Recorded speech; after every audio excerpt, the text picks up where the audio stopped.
Hi everyone, welcome to Stamp with Ginny. Today I'm going to share with you how I made this cute little Easter treat box. I learned how to make this box at Leadership, and it's a great box because it's quick and easy to make and customizable for any special occasion. Today's project uses the Spring Sampler stamp set from page 23 in the Spring catalog. I love this little stamp set and knew it was one that I had to have because it has such great images. There's 24 of them and they can be used for all kinds of special events and occasions. So let me move this aside and we'll get started. Okay, I've got my simply scored diagonal plate in place on my board, making sure that I lined up the arrow on the back in the right direction with the top of the board. So I'm going to take my 7.5 and 7.5 inch cardstock, and I'm going to begin by scoring at the 2.5 inch point, and then again at the 3 3/4 inch point. And I'm going to do this on all four sides simply by turning it a quarter of a turn and doing the 2.5 and 3 3/4 again. I know I love these markers. You can purchase additional ones if you would like to, and I know I like them because I can set up my board, mark where I need to score, and then not have to think about the measurement again. So I purchased an extra pack so that I have plenty. Okay, now that I've finished scoring all four sides, I'm ready to show you how to cut it so that we can assemble the box. Okay, now I have traced my line so that you can see them better and where the score marks go. The next step is we're going to take and get the flaps ready to cut out. Now you can use your square punch like I'm doing here to take out these extra bits. It's quick and easy. Or you can use your paper snips, whichever you prefer. But let me get all four of these out for you so that you can see. I'm using the 1 3/8 inch punch, but you can use the 1 1/4 inch square punch also. So there we go.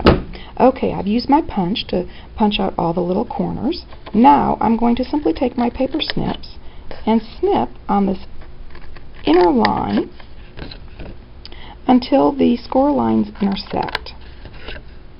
And that's going to create my flaps for my box. That quick and easy. Now you'll want to continue folding on those score lines until you have all your score lines creased, and this simply will make the box easier to assemble for you. I didn't bring my bone folder, but if you have one you'll get nice sharp lines that way. Okay, before we assemble our box, I'm going to show you quickly what's the best way to orientate your image so that your box is secured well by the belly band.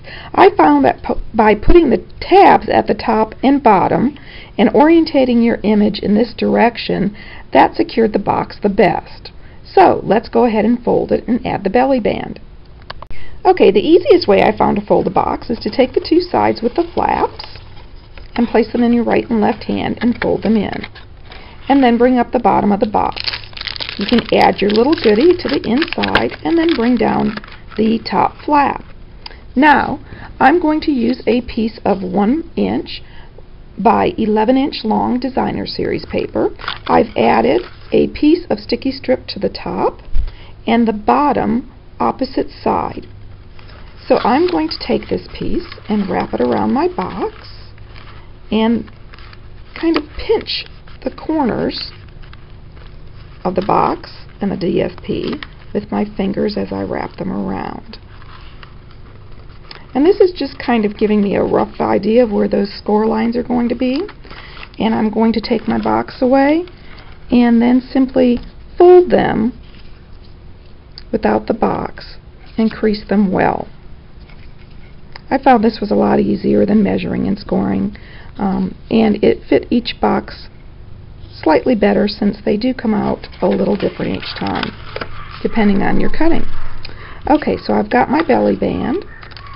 I have folded those creases in, and now all I'm going to do is simply take off the sticky strip protective coating, line them up and pat them down. Okay, now I'm ready to add my little detail, my medallion with the little duck. And all I did was add a little adhesive and then place the medallion where I wanted it. And I like the multi-purpose adhesive for this reason. You can add just a little bit and then shift and maneuver things into the section or placement that you want. There you go. It's that quick and simple. If you'd like to see more treat boxes that I've made using this same little box, I made several for Valentine's Day, so you can check them out on my blog. And if you'd like any of these products, feel free to stop by my online store. It's open 24/7, and you can get there from my blog, www.stampwithjini.com. Thanks for joining me.